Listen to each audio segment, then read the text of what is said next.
Okay, let's dive right in then. What is NGO Darpan, fundamentally? Sounds official, but what's its purpose? So, at its core, NGO Darpan is a platform.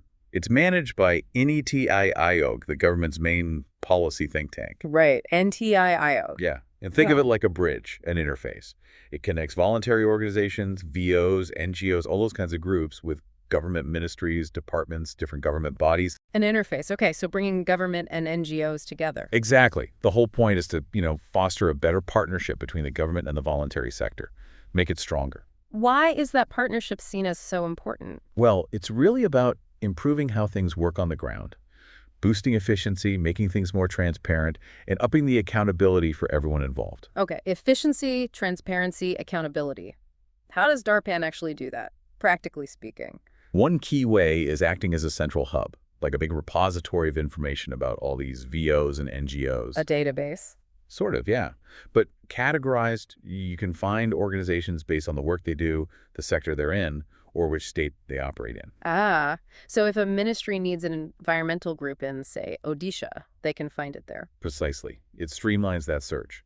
And, importantly, when an NGO successfully registers, they get a unique ID generated by the system. A unique ID. What's the significance of that? It's basically official recognition. It adds a layer of credibility. It shows the NGO exists, it's registered, it's on this official platform. It helps build trust, especially for maybe smaller or newer organizations. Right, trust is key. Absolutely. And beyond just being a list, it's evolving. It's becoming more of an e-governance tool to make the whole interaction smoother. And what about for the NGOs themselves? Beyond being listed and getting this ID, what's in it for them? It's a crucial information source for them. They can find the latest updates on new government schemes, projects, what's happening with funding opportunities. So instead of hunting around everywhere, it's one place to look. That's the idea. It helps them stay informed, especially about grants and programs they might be eligible for. Oh, okay. Makes sense. So who exactly can register? Is it open to any group doing good work? Not quite anyone. There are criteria. Yeah. The main thing is the organization has to be legally registered under Indian law. Legally registered. Yeah. Meaning Registered under the Societies Registration Act, or as a trust under the relevant Trusts Act, or as a Section 8 company under the Companies Act. So if you're just an informal community group, you can't register on DARPAN. Correct. It needs that formal legal structure. So VOs, charitable societies, associations, charitable trusts, Section 8 companies, those are the types. What about brand new NGOs just starting out? Yeah, even new NGOs can apply. There's no minimum operating period mentioned. Okay. Though obviously having a track record, some projects under your belt that can strengthen your profile on the platform shows you're active. But you can register from day one. Any other conditions? Yes, compliance is key. They need to be following all the relevant legal and financial rules, like tax filings need to be up to date. And things like FCRA if they get foreign funding. Exactly. Adherence to SCRA rules if applicable. And importantly, it's only for organizations. Individuals can't register themselves. Got it. Legal entity, compliant, and an organization. So let's talk nuts and bolts. How does an NGO actually do it, the registration process? It's fully online, which is good. You go to the NGO Darpan website first, create an account. Standard stuff. Yeah. Name, email. Pretty much. Organization name, a mobile number, email, and a contact person's name. Basic details. Okay, then what? You'll get an OTP, a one-time password sent to the mobile number you provided, just for verification. Standard verification. Yep. Once that's done, you enter the PAN of the NGO, the permanent account number. Ah, the PAN card, essential. Very. Then you set up the password, sign in, and that's when you fill out the detailed profile. What kind of details are we talking about? All the core info. Full name again, PAN, address, the registration details like which act you're registered under, the registration number, date, validity. Also FCRA details if you have FCRA registration. Okay, quite comprehensive. It is. And you also need details for the executive committee members. Who runs the show? Exactly. Yeah. Usually name, date of birth, their designation or role, mobile number, and a Aadhaar number for at least 3 key members. 3 members' details, PAN and Aadhaar for them too. The requirements state PAN and Aadhaar of 3 members are needed as documents, and the form asks for Aadhaar and mobile for the members listed. Okay. What else goes in the profile? Information about where your funding comes from, key contacts, the areas you work in, both geographically and sector-wise. And once that's all filled in, submit. Yep, submit the profile. But it's not instant approval. It goes for verification by the NGO Darpan admin. So someone checks it over? Correct. They review the information. If everything looks okay, you get an email notification. And that email tells you? Tells you it's verified, and you need to sign in again to generate your unique ID. That's the final step. Right. And what documents should an NGO have ready before they even start this online form? Good question. You definitely need the NGO's registration certificate, Makes sense. the PAN card of the NGO itself. Okay. And as we mentioned, the PAN and Aadhaar cards for at least 3 of the executive committee members. Critically, the details on these docs need to match what you enter online. Right. Consistency is key.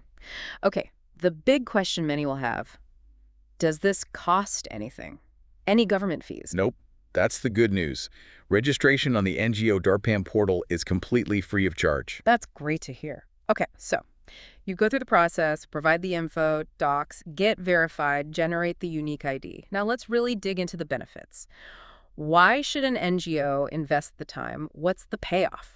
The payoff can be quite significant, really. First off, credibility. We touched on it. But being registered on Darpan seriously boosts how trustworthy an organization appears. To donors, government, partners. Exactly. It shows you're compliant, you're legitimate. It enhances trust across the board. That alone sounds valuable. What else? Access to government grants. This is a huge one for many NGOs. Oh, so? Well, many government funding schemes now actually require NGOs. In many cases, yes. It opens doors to crucial financial support. Think about schemes from the Ministry of Social Justice and Empowerment, for example. Many link back to Darpan. Wow, okay. That's a major incentive. Definitely. Third benefit, increased visibility. Being on the platform just makes you easier to find. By whom? By potential donors looking for causes, by other NGOs maybe looking to collaborate, and by government bodies themselves. More exposure can lead to more support. Makes sense. Getting noticed in a crowded space. Any other advantages? Yes. Reporting can sometimes be streamlined. The platform aims to simplify reporting processes for grants, which can mean less paperwork. Less red tape is always good. Always. Then there's networking. The platform can help connect NGOs with each other, with agencies, potential supporters. That can lead to valuable partnerships, sharing resources. Building that ecosystem? Precisely. Plus, you get timely updates on new grants and benefits. It helps the flow of information between government and NGOs. What about FCRA and CSR? Right. It validates NGOs for getting multiple grants. It's absolutely mandatory now for getting FCRA registration. Can't receive foreign funds without it. And yes, with CSR becoming more prominent since the Companies Act 2013, companies often look for Darpan-registered NGOs for their projects. Adds that layer of credibility for them, too. Okay, so the benefits are pretty wide-ranging. Credibility, funding access, visibility, networking, compliance, even potential corporate partnerships. So for an NGO that is registered, how can they really make the most of it, especially for funding? Just being registered isn't enough, you're right. You need to be proactive. First, keep your profile complete and updated regularly. Like an online CV for the organization. Exactly. Make sure it reflects your current work, your achievements. An outdated profile doesn't look good. It's true. What else? Build those donor relationships. Even if they find you via Darpan, keep them informed. Show them the impact their money is having. Transparency builds trust. Show. Don't just tell. Absolutely. And highlight your successes on the Darpan platform itself, if possible. Share stories, positive changes. Use it as a showcase. Yes. And when applying for any grant, always mention your Darpan registration and unique ID. It reinforces your credibility. Good tip. And finally, consider partnerships. Teaming up with other registered NGOs on projects can make proposals stronger, show wider reach. Collaboration makes sense. Okay, but let's be real. It can't all be smooth sailing. What are some common challenges NGOs face with Darpan, and how can they tackle them? Yeah, there are definitely hurdles sometimes. One is just navigating the initial registration, the online forms, the documents. It can feel a bit overwhelming for some. So what's the solution? Read the instructions carefully, first off. But honestly, if you're struggling, don't be afraid to seek help. There are organizations that specialize in assisting with these registrations. It might be worth it. Get expert help if needed. Okay, what else? Keeping the information up to date. It sounds simple, but it's easy to let the profile get stale. New projects, new team members. How to overcome that? Set a schedule. Maybe review and update it every quarter or twice a year. Right. Assign responsibility to someone specific in the team. Make it part of someone's job. Routine maintenance. Got it. What about reporting for grants? You said Darpan helps, but are there still challenges? Oh, absolutely. Managing reporting for different grants, even with Darpan, can be complex. Each grant might have specific requirements. Well, the key is? Strong internal systems, good record-keeping tracking tools. Make sure your team understands the requirements for each grant you receive. Accuracy and timeliness are crucial. Solid internal processes are non-negotiable. What about tech issues? Glitches with the website itself. It can happen. Websites have downtime. Forms might glitch. If you run into technical problems, the first step is always contact the NGO Darpan support team. Is there a support system? Yes, there should be contact information on the portal. And maybe have backup save your info offline periodically just in case. Good practice. And the elephant in the room, funding. Does DARPAN guarantee you'll get grants? No, unfortunately not. It's a facilitator. It increases your chances, makes you eligible, but it doesn't guarantee funding. So the challenge of actually securing funds remains. Yes. The advice there is always diversification. Don't rely solely on government grants found via DARPAN. Explore individual donors, corporate partnerships, CSR funds, maybe even crowdfunding. Build relationships with multiple funders. Don't put all your eggs in one basket. Okay. We've mentioned that unique ID several times. Can you just underscore its importance again? Why is it so critical? It really is critical. Think of it in a few ways. One, it's proof. Proof of existence, proof of being registered on this official platform. That boosts trustworthiness immensely. Like an official stamp. Exactly. Two, it's mandatory for FCRA. If you want to receive foreign donations legally, you must have the DARPAN registration and the unique ID. No way around it now. A gatekeeper for foreign funds? Absolutely. And three, it's required for many, many government funding applications. Agencies use that ID to track applications, verify eligibility, manage the grants. So without it, you're locked out of significant funding streams, both domestic and international. Pretty much, yeah. It's become a central piece of the puzzle for NGO operations and funding in India. Okay. Now, you mentioned the Department of Social Justice and Empowerment. They run a lot of schemes. Can you give some examples relevant to NGOs and explain the DARPAN connection? Sure. That department has a huge range of programs. For example, there's Esheri Achia, that's for residential education for students in specific areas. There's the National Action Plan for Drug Demand Reduction. There's EDYAY for senior citizens. Okay, important areas. Definitely. And many others, scholarships for SC, ST, OBC students, hostels, skill development like PMDAC-DISH, support for sanitation workers under NAMSD, programs for persons with disabilities under SMILE, economic empowerment schemes.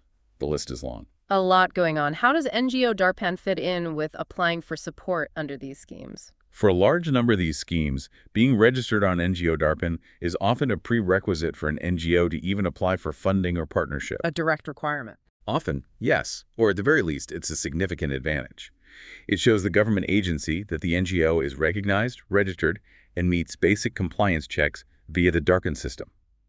The unique ID is usually needed in the application. So, if an NGO works in areas like education, social justice, empowerment, disability support, senior care, getting DARPAN registration is strategically vital if they hope to tap into government funding. Absolutely vital. It streamlines their ability to engage with these government schemes and demonstrates their alignment with the official framework. This has been really, really helpful in breaking down NGO Darpan. So if we had to boil it down, what's the single most important takeaway for NGOs listening? I'd say the key takeaway is this. NGO Darpan registration isn't just another bureaucratic step. It's become a foundational requirement for credibility, visibility, and crucially, access to government funding, and potentially CSR funds, too. It simplifies some compliance aspects as well. And that unique ID. That unique ID is the key that unlocks many of those doors, especially for government grants and the mandatory FCRA registration. It's non-negotiable for those. So, bottom line, for any NGO or VO in India serious about growth, impact, and funding, getting registered on NGO Darpan seems pretty essential. It really does. It's about positioning your organization effectively in today's landscape where transparency and formal recognition matter a lot. Well, this has certainly been a deep dive. It's clear NGO Darpan is a major force shaping the voluntary sector in India. It really makes you wonder, how will this centralized platform continue to evolve? What other changes might we see to make it even better at connecting NGOs with the resources they desperately need? Something to think about. Thanks so much for walking us through all this. My pleasure. Glad to help clarify it.